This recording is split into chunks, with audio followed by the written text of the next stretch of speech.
வணக்கம். திருச்சி அப்படின்னாலே நமக்கு சமயபுரம் மாரியம்மன் தான் கண்ணுக்கு தெரிவாங்க. அவங்க வந்து பார்த்திங்கன்னா சித்திரை மாதத்தில் பச்சை பட்டினி அப்படின்னு ஒரு 28 நாளைக்கு இருக்கும். சுவாமிக்கு வந்து 28 நாளைக்கு நைவேத்தியமே பண்ண மாட்டாங்க. ஏன் அப்படி இருக்காங்க அப்படின்னா, பல யுகங்களுக்கு முன்பு வந்து சுதாரகன் அப்படிங்கிற ஒரு அரக்கன் இருந்திருக்கான்.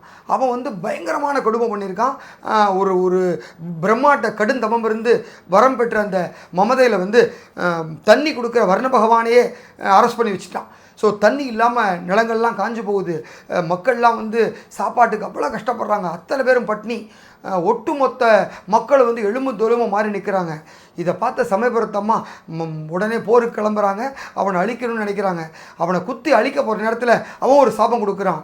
என்னை நீ அழித்தாலும் மக்களுக்கு உணவே கிடைக்காது அப்படிங்கிறது. இவங்களுக்கு என்ன பண்ணணுன்னே தெரில. எல்லா பக்கமும் குழந்தைகளோட அழுகுரல் கேட்குது. இதை நினச்சி வருந்தி சமயபுரத்தம்மா கண்ணீர் வடிக்கிறாங்க. அவங்க கண்லேருந்து விழுந்த ஒரு சொட்டு கண்ணீர் பூமியில் விழுகுது. அந்த பூமியில் விழுந்த அடுத்த க்ஷணம் கருமேகங்கள் சொல்லுது, பெரும் இடி இடிக்குது, கடுமையான மழை வருது.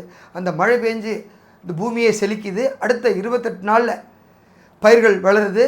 முதல் அறுவடை உடனே மக்கள் சந்தோஷமாக அறுவடை எடுத்துகிட்டு வராங்க. ஸோ எல்லாரும் சமைச்சு உணவருந்த பார்த்து ஆனந்த கண்ணீர் விட்டதுக்கப்புறம் தான் சமயபுரத்தம்மா ஒரு வாய் எடுத்து வாயில் வச்சு சாப்பிட்றாங்க. அதுக்கப்புறம் தான் இந்த மக்களுடைய கண்ணீரை துடைக்கிறதுக்காக ஆண்டுதோறும் சித்திரை மாதத்தில் 28 நாளைக்கு பச்சை பட்டினியாக இருந்து அந்த கடும் தவத்தை இப்போவும் நடத்திட்டு இருக்காங்க. அதனால தான் சமயபுரத்தில் சித்திரை மாதத்தில் 28 நாள் சமயபுரத்து மாரியம்மன் பச்சை பட்டினி விரதம் இருக்கிறது இப்போவும் கடைபிடிக்கப்படுகிறது. நன்றி.